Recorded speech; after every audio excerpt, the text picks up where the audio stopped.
नमस्कार दोस्तों, welcome to UGC NET paper one series. UGC NET paper one series में हम यूनिट 2 यानी कि रिसर्च एप्टीट्यूड पढ़ रहे थे, जिसमें हमने मीनिंग ऑफ रिसर्च पढ़ लिया है, objective of research and previous lecture में हमने कैरेक्टरिस्टिक्स ऑफ द रिसर्च पढ़ लिया है। तो आज हम क्या है positivism and post positivistic approach पढ़ेंगे। आखिर ये है क्या प्रत्यक्षवाद। प्रत्यक्षवाद पे चलने से पहले उससे पहले जो जो अप्रोचेस आई, जो जो कॉन्सेप्ट आए वो देख लेते हैं कि वो क्या क्या थे। तो अगर बात की जाए एंशिएंट इंडिया की या किसी और कंट्री की भी, तो क्या है एंशिएंट इंडिया में ही, क्योंकि एंशिएंट इंडिया का एग्जांपल लेते हैं क्योंकि ये आपके हायर स्टडीज़ वाले चैप्टर में भी है और यूनिट 5 में भी है। तो एंशिएंट इंडिया में देखा जाए तो डेवलपमेंट काफ़ी पहले से होता आ रहा है, वेदर इट इज़ आईवीसी में भी आपको अर्बन सिविलाइजेशन देखने को मिलती है, वहाँ पर भी डेवलपमेंट था, रोड अच्छे थे, घर अच्छे थे। इसके बाद यहाँ पर भी क्या है, मतलब इसके बाद क्या है, फिर वैदिक पीरियड आया, वैदिक काल के बाद देन फिर मौर्यन काल आया। यहाँ पर क्या है, हमें जितने भी पीरियड्स है डेवलपमेंट देखने को मिलते हैं। लेकिन इंडिया में भी बात की जाए तो अगर ये टाइम पीरियड देखा जाए 600 से 1500 एडी के आसपास का, ये इंडिया ही नहीं वर्ल्ड में क्या है एक तरह से डार्क एज का काम, डार्क एज पीरियड बोला जाता है। डार्क एज क्यों बोला जाता है? क्योंकि यहाँ पर कोई साइंटिफिक डेवलपमेंट नहीं हुआ था। यहाँ पर क्या है, फिर बिलीव होने लगे किधर की तरफ कि सब चीज़ें किस पर डिपेंड है, भगवान की तरफ। रिलीजियस फैक्ट्स निकल के आ रहे थे, सब अपने धर्म को लेकर अपने धर्म को सुपीरियर बताने लगे कि हमारा धर्म सुपीरियर है, और सब चीज़ें क्या है गॉड पर या भगवान पर क्या है डिपेंडेंट है।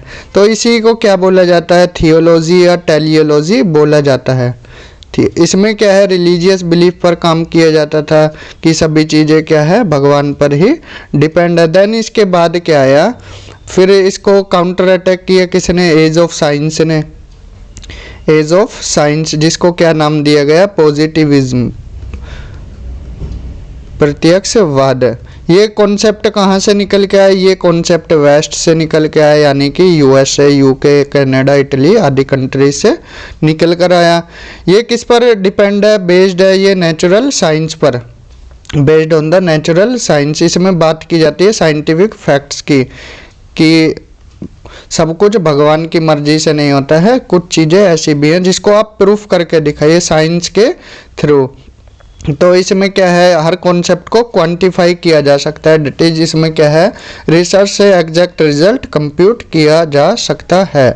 देन इसके बाद इसमें भी कुछ क्रिटिसिज्म देखने को मिले पॉजिटिविस्टिक अप्रोच में, और इसके बाद कौन सी आई, पोस्ट पॉजिटिविस्टिक अप्रोच आई।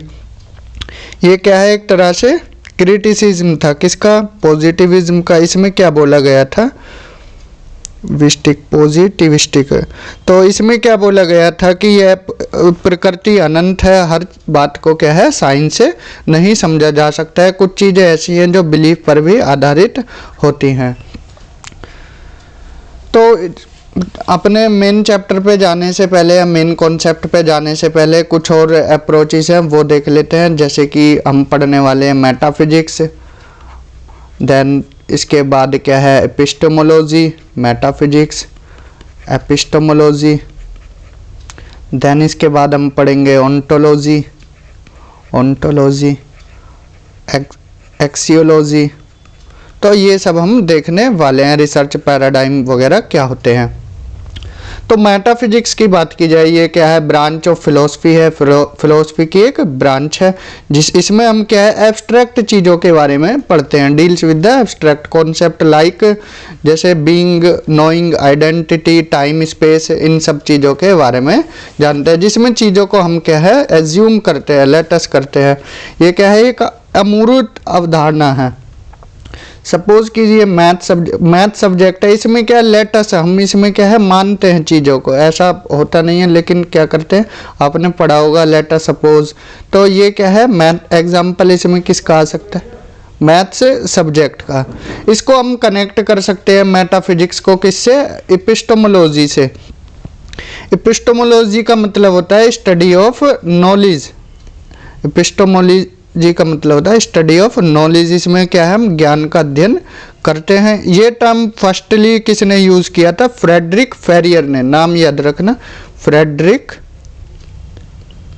फेरियर। इसमें हम डील करते हैं किसके बारे में, जो deals with the origin, nature and scope and methods to acquire knowledge. किन मेथड से, किन नॉलेज के क्या ओरिजिन है, नेचर है, स्कोप है, मेथड्स है नॉलेज एक्वायर करने के, ये सब हम किस में पढ़ते हैं, एपिस्टेमोलॉजी में, मेथड्स टू एक्वायर नॉलेज। तो इसके भी क्या है, दो वेज हैं नॉलेज को गेन करने के। दो वेज कौन कौन से हैं एपिस्टेमोलॉजी में, एक तो रैशनलिज्म और एक क्या है, एम्पिरिसिज्म। तो ये क्या चीज़ें हैं, ये हम नेक्स्ट स्लाइड पे देख लेते हैं कि आखिर ये है क्या है।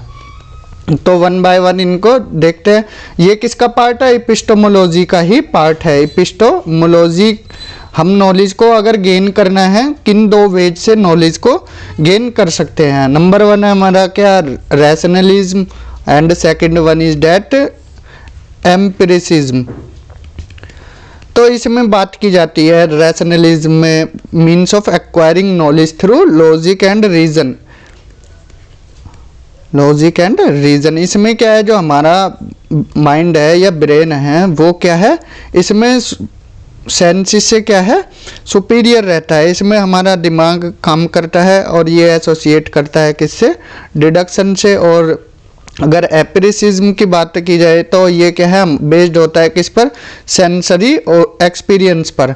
हमने 5 सेंसरी ऑर्गन्स पढ़ाए थे यूनिट 1 में, कौन कौन से होते हैं हमारे, आई, नोज, ईयर, स्किन, और ये हमने 5 सेंसरी ऑर्गन्स देखे थे। तो इसमें क्या है, सेंसिस की वैल्यू ज़्यादा होती है किससे, हमारे माइंड से। इसमें किसका यूज़ होता है, सेंसिस का, और इसमें किसका यूज़ होता है, रैशनलिज्म में, ब्रेन का। इसमें लॉजिक की बात की जाती है, रीज़न की बात की जाती है, और इसमें सेंसरी एक्सपीरियंस की बात की जाती है। तो हमने अब तक क्या देखा, मेटाफिजिक्स, एपिस्टेमोलॉजी देखा। देन ओंटोलॉजी, ये भी क्या है, ब्रांच है किसकी, मेटाफिजिक्स की। इसमें हम किसके साथ डील करते हैं, आर आइडियाज़ ऑफ रियलिटी की बात करते हैं, and how it is constituted. तो इसमें बात की जाती है कि what actually exist in the world, जो चीज़ें वर्ल्ड में है उन्हीं के बारे में बात की जाती है, जो रियलिटी में है। ये कोई पेन है तो इसकी बात की जाएगी, या जो चीज़ें एग्जिस्ट करती है वर्ल्ड में उनके बारे में ही बात की जाती है। एक्सियोलॉजी की बात की जाए, इसमें क्या है, हम डील करते हैं, ये भी ब्रांच है किसकी, फिलोसफी की। इसमें हम पढ़ते हैं किसके बारे में, जजमेंट अबाउट द वैल्यूज़। इसमें एथिकल बातें की जाती है, वैल्यूज़ की बातें की जाती हैं किसमें, एक्सियोलॉजी में। ये किसके, इसका एम क्या होता है, मतलब primary refers to the aims of the research. ये रिसर्च का क्या एम है उसके बारे में बातें करती है। वैल्यू सिस्टम और एथिकल प्रिंसिपल्स की बातें इसमें की जाती हैं। तो आई होप ये क्लियर हुआ होगा, मेटाफिजिक्स क्या होता है, एपिस्टेमोलॉजी क्या होता है, नॉलेज गेन करने के 2 वेज क्या है, रैशनलिज्म, एम्पिरिसिज्म, ओंटोलॉजी क्या है, रियलिटी की बात करती है, एक्सियोलॉजी क्या है, इसमें वैल्यू एंड एथिकल प्रिंसिपल्स की बातें की जाती हैं। तो यहाँ से हमारा क्या है, पॉजिटिविज्म शुरू होता है। तो पॉजिटिव, अगर हम बात की जाए रिसर्च की, तो रिसर्च का मतलब ये क्या होता है, gaining knowledge for different purposes. और नॉलेज को गेन करना क्या है, ह्यूमन क्वेस्ट है। क्वेस्ट का मीन्स ही क्या होता है, एक तरह से क्वेस्ट का मीन्स होता है long search, long search for something, किसी चीज़ के बारे में लंबे टाइम तक खोजना, इसी को क्या है, एक तरह से रिसर्च बोला जाता है। तो डिफरेंट अप्रोचेज हैं, कौन कौन सी, metaphysics, ontology, epistemology, axiology, theory, research paradigms, ये सब हमने 1 बाय 1 डिस्कस की थी। मेटाफिजिक्स क्या है, ओंटोलॉजी, एपिस्टेमोलॉजी, एक्सियोलॉजी। तो मेटाफिजिक्स में हमने क्या देखा था, किसके बारे में डील करते हैं, एब्स्ट्रैक्ट कॉन्सेप्ट के बारे में, such as being, knowing, identity, time space की बात की जाती है। यह कनेक्टेड होता है एपिस्टेमोलॉजी की, ये सब हमने भी डिस्कस किया था।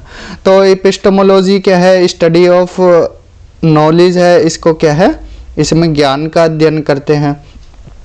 ये किससे डील करती है, origin, nature, scope and methods to acquire knowledge. और ये टर्म किसने दी थी, फ्रेडरिक फेरियर ने। 2 वे से हम क्या है नॉलेज को एक्वायर कर सकते हैं, रैशनलिज्म, एम्पिरिसिज्म। और रैशनलिज्म में लॉजिक और रीज़न की बात होती है, इसमें क्या है हमारा माइंड क्या है सेंसेस से ज़्यादा यूज़ होता है, और इसमें इसका अपोजिट होता है, सेंसेस इज मोर देन हमारा माइंड। तो यहाँ पर क्या है mind is given the authority over senses rationalism में, और यहाँ लॉजिक और रीज़न की बात होती है, ये सब इसमें था। और एसोसिएट होता है डिडक्शन से और ये इंडक्शन से। क्लियर। देन हमने ओंटोलॉजी देखा। ओंटोलॉजी क्या है ब्रांच ऑफ मेटाफिजिक्स, डील करती है ये nature of being and reality. यहाँ वास्तविकता की बात की जाती है कि क्या चीज़ें एग्जिस्ट कर रही हैं उनके बारे में पढ़ा जाता है। In short ontology refers to our ideas of reality and how it is constituted. Then इसके बाद हमने एक्सियोलॉजी देखा। यहाँ पर क्या है वैल्यू की बात की जाती है, value system and ethical principles की, और जजमेंट्स की, judgment about the values. Axiology कम रेफर करती है एम्स ऑफ द रिसर्च। इसमें हम चेक करते हैं वेदर जो हमने एक्शंस किए हैं वो प्रेज वर्दी है या ब्लेम वर्दी है। मतलब आपने कोई काम किया, कोई भी काम XYZ, तो वो क्या है अच्छा है या बुरा है, गुड है या बैड है। अब गुड क्या आपके लिए कोई चीज़ें गुड हो सकती है लेकिन दूसरे के लिए बैड हो सकती हैं, और आपके लिए क्या है अच्छी नहीं लग रही है, बैड है, तो दूसरे को वो अच्छी लग रही है। तो गुड और बैड की क्या डिफाइन है, ये भी सब एथिक्स में ही बताई जाती है। तो इसमें चेक किया जाता है एक्सियोलॉजी में आपके जो एक्शंस है वो कैसे हैं, प्रेज वर्दी है या ब्लेम वर्दी है। तो यहाँ पर क्या है ये एक वेन डायग्राम है किसका, एपिस्टेमोलॉजी, ओंटोलॉजी और एक्सियोलॉजी का। यहाँ थियोरेटिकल फ्रेमवर्क, लिटरेचर और रिसर्च प्रैक्टिस की बात की जा रही है किसमें, एपिस्टेमोलॉजी में। ओंटोलॉजी में assumption about the nature of reality and knowledge, और एक्सियोलॉजी में value system and ethical principle. इन सब को ही मिलाकर फिर क्या निकल के आता है, रिसर्च मैथडोलॉजी। तो ये सब निकल के क्या आया हमारा, यहाँ से ही रिसर्च मैथडोलॉजी निकल कर आया, ये जो पोर्शन है इन तीनों से मिलकर ही। देन थ्योरी ये क्या है, एक तरह से सेट है सिस्टमेटिकली रिलेटेड स्टेटमेंट्स का। आपने क्या है अपना कोई स्टेटमेंट बनाया, देन फिर स्टेप 1 में, स्टेप 2 में, ये क्या है एक तरह से सिस्टमेटिक वे में। Then step 2, step 3, step 4। तो स्टेप आपने स्टेटमेंट्स को क्या है कलेक्ट कर लिया, वही किसका रूप ले लेता है, थ्योरी का रूप ले लेता है। तो a theory is a set of systematically related statements. इसमें आपके लॉ हो सकते हैं, law like generalization that can be tested empirically. Then research paradigm है, इसमें ये क्या है, is a model of the function and interrelationship of a process, a way of thinking about something and how to study it. इसमें बात की जाती है डिफरेंस बिटवीन नेचुरल साइंस और सोशल साइंस की। नेचुरल साइंस क्या होती है, फिजिक्स, केमिस्ट्री और बायोलॉजी। सोशल साइंस आपकी फिलोसफी वगैरह, ज्योग्राफी, पॉलिटिकल साइंस, ये सब इसमें आ जाते हैं। तो there are two competing paradigms to acquire knowledge.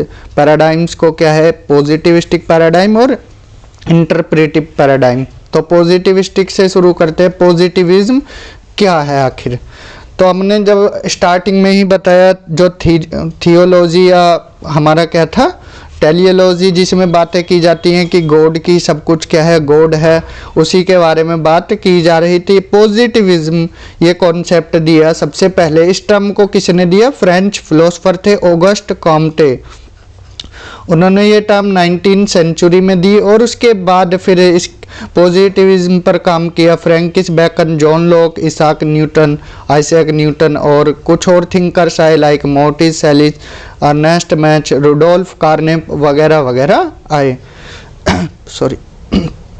तो ऑगस्ट कॉम्टे ने कुछ वर्क किए लाइक जैसे पॉजिटिव फिलोसफी 1829 में, elementary treatise on analytic geometry 1843। ये क्या है, फैक्चुअल इंफॉर्मेशन है, आप इस पर एक बार नज़र मार लीजिए।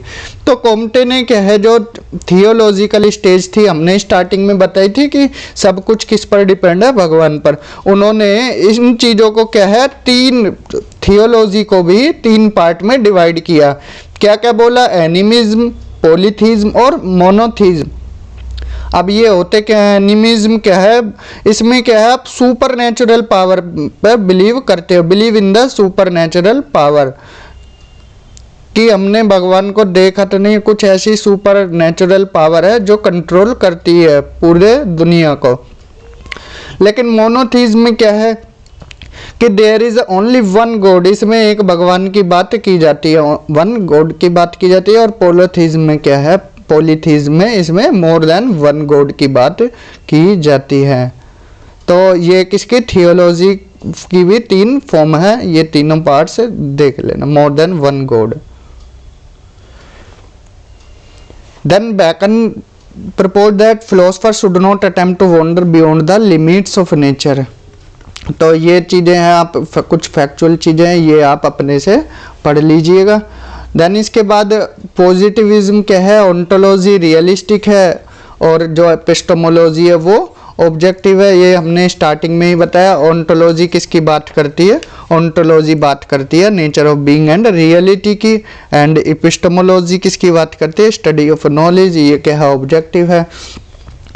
जो टर्म है पॉजिटिव, ये पॉजिटिव का मतलब has no negative connotation. Philosophy में क्या है, positivism mainly adheres to the idea that factual knowledge gained through observation. जो आप फैक्चुअल नॉलेज को गेन कर रहे हो वो किसकी हेल्प से गेन कर रहे होगे, ऑब्जर्वेशन। इसमें क्या है, सेंसेस आ जाती हैं आपकी, मेजरमेंट्स आ जाते हैं। Positivism depend on quantifiable observations, ये क्या है, सब आप क्या है, फैक्चुअल चीज़ें हैं, ये एक बार रीड आउट कर लीजिए। और पॉजिटिविज्म किसकी बात करती है, यूजुअली अडॉप्ट डिडक्टिव अप्रोच, ये इंपॉर्टेंट है, क्वेश्चन यहाँ से बन जाता है कि इंडक्टिव अप्रोच है या डिडक्टिव अप्रोच है, ये यूजीसी नेट में एक बार पूछा भी गया है। तो ये क्या है, आप इस पर मार्क कर लीजिए। तो यहाँ पर बात की जाती है किसकी, कंसंट्रेशन होता है फैक्ट्स के ऊपर। देन आगे चलते हैं, positivism relies on the following aspects of science. तो पॉजिटिविज्म किसके बारे में बातें करती है, साइंस के, नेचुरल साइंस के बारे में बातें करती है। इसमें क्या है, हम चीज़ों को क्या है, लॉजिकली देखते हैं। साइंस क्या है, डिटर्मिनिस्टिक है, ये क्या एक्सप्लेन करती है कॉज एंड इफेक्ट रिलेशनशिप को। एंड साइंस क्या है, मैकेनिस्टिक है, as researcher develop hypothesis to proved. जो रिसर्चर रिसर्च करता है वो उसको प्रूव करने के लिए हाइपोथेसिस का यूज़ करता है, और approved by application of specific research methods. Science में यूज़ किया जाता है selection of samples, measurement, analysis, reaching conclusion about a hypothesis. यहाँ पर बातें सैंपल, मेजरमेंट, एनालिसिस और कंक्लूजन की जाती है। साइंस डील करती है एम्पिरिसिज्म की। एम्पिरिसिज्म हमने बताया था कि यहाँ पर बात की जाती है where it is object as seen और मेजर्ड। और साइंस कैसी होनी चाहिए, वैल्यू फ्री होनी चाहिए। इसके भी कुछ ड्रॉबैक थे कि सभी चीज़ें क्या है, लॉजिक पर या आपके लॉजिक या रीजनिंग पर ही डिपेंड नहीं होती, कुछ चीज़ें बिलीव्स पर भी होती हैं, कुछ चीज़ें बिलीफ पर आपके। तो यहाँ पर इसके कुछ ड्रॉबैक निकल के आए हैं। Positivism relies on experience as a valid source of knowledge. All type of process can be perceived as a certain variation of actions of individual or relationship between individual। यहाँ पर क्या है, कुछ सब्जेक्ट है जैसे लाइक बिजनेस स्टडीज़ है, adoption, अगर positivism का इसमें adoption of positivism in business studies and other studies can be criticize. यहाँ पर क्या है, इसको क्रिटिसाइज किया जाता है। Sometimes positivism is a rejection of metaphysics. तो यहाँ पर क्या है, पॉजिटिविज्म को किस तरह से देखा जाता है, मेटाफिजिक्स के रिजेक्शन के रूप में देखा जाता है। देन इसके बाद निकल के आया हमारा क्या है, पोस्ट पॉजिटिविस्टिक अप्रोच। ये क्या है, यहाँ पर बात की जाती है किसकी, एब्सोल्यूट सर्टेनिटी की बजाय प्रोबेबिलिटी की बात की जाती है। इसमें क्या है, लॉजिकल एम्पिरिसिज्म की बात, इसको क्या है, अदर नाम देते हैं लॉजिकल एम्पिरिसिज्म। यहाँ पर क्या है, सपोर्ट, जो सोशल मूवमेंट से सपोर्ट करते हैं, सोशल मूवमेंट, सोशल चेंजेस की बात होती है, सोशल जस्टिस की बात होती है, सोशल चेंज, सोशल जस्टिस। तो पॉजिटिविज्म किसकी बात कर रहा था, नेचुरल साइंस की, और ये बातें करता है पोस्ट पॉजिटिविस्टिक किसकी, सोशल साइंस की। तो दोनों में डिफरेंस है। और यहाँ पर क्या है, रियलिटी से आप किसकी तरफ जाते हो, क्रिटिकल रियलिटी की, एब्सोल्यूट सर्टेनिटी से यहाँ किसकी तरफ जाते हो, प्रोबेबिलिटी की। वहाँ पर बिल्कुल एब्सोल्यूट बातें की जा रही थी, एब्सोल्यूट सर्टेनिटी की, और यहाँ पर क्या है, प्रोबेबिलिटी कि चीज़ें हो सकती भी हैं, नहीं भी हो सकती। तो पोस्ट पॉजिटिविस्टिक अप्रोच को एक तरह से क्या है, less strict form of positivism बोला जाता है, less strict form of positivism.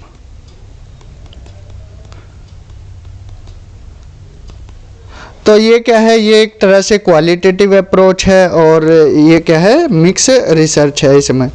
तो पॉजिटिविज्म में हमने क्या है, ओंटोलॉजी, एपिस्टेमोलॉजी देखा, और एक बार डिफरेंस देख लेते हैं कि दोनों में क्या था, पॉजिटिविस्टिक और पोस्ट पॉजिटिविस्टिक अप्रोच में। तो ये सब हमने बता दिया है कि पॉजिटिविज्म नेचुरल साइंस की बात करता है, ये इसकी ये सब वही सब लिखा है कि बिलीफ और एक्सपीरियंस की बातें की जाती हैं। ये सब पोस्ट पॉजिटिविज्म के बारे में वही है जो हमने प्रीवियस स्लाइड में भी बताया था। तो रियलिटी से यहाँ जो शिफ्ट करता है, रियलिटी से क्रिटिकल रियलिटी की तरफ, यहाँ पर कुछ फिजिक्स निकल के आए, वर्नन हेसनबर्ग और नील बोर, इन्होंने किस पर फोकस किया था, रियलिटी पर।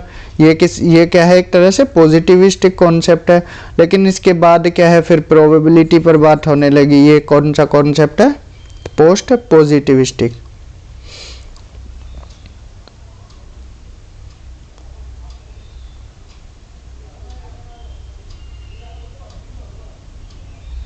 तो कुछ और इम्पोर्टेंट टर्म है, लाइक इंटरप्रेटिव पैराडाइम्स, इसमें बातें की जाती है किसकी, क्वालिटेटिव रिसर्च स्ट्रेटजी की।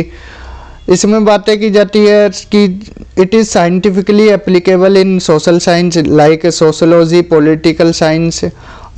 इंटरप्रेटिव अप्रोच में रिसर्च डिज़ाइन कैसा होना चाहिए, फ्लेक्सिबल होना चाहिए, अनस्ट्रक्चर्ड होना चाहिए, और मेथड कैसे होने चाहिए, वैलिड, और रिसर्च डिज़ाइन ऐसा जनरेट करना चाहिए स्मॉल स्केल लेवल पर, और डेटा इंटेंसिव डेटा होना चाहिए।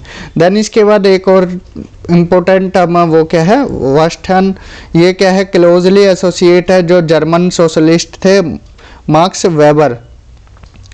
तो ये टर्म उन्होंने दी थी। In social science such as anthropology and sociology में इसका यूज़ होता है। इसका मीन्स क्या होता है, systematic interpretive process in which an outside observer of a culture attempts to relate to it and understand other. इसमें बातें की जाती है मीनिंगफुल अंडरस्टैंडिंग की, मीनिंगफुल अंडरस्टैंडिंग और putting your self in the shoes of others to see things from their perspective. तो इसमें physics, chemistry और बायोलॉजी, इसमें नेचुरल साइंस की बातें की जा रही है जो एक्सप्लेनेशन के लिए। And whereas that of history is understanding. तो इन्होंने बोला है जो नेचुरल साइंस है वो क्या है, एक्सप्लेनेशन की जा सकती है इसकी, और लेकिन जो हिस्ट्री है वो क्या है, हमारी अंडरस्टैंडिंग है।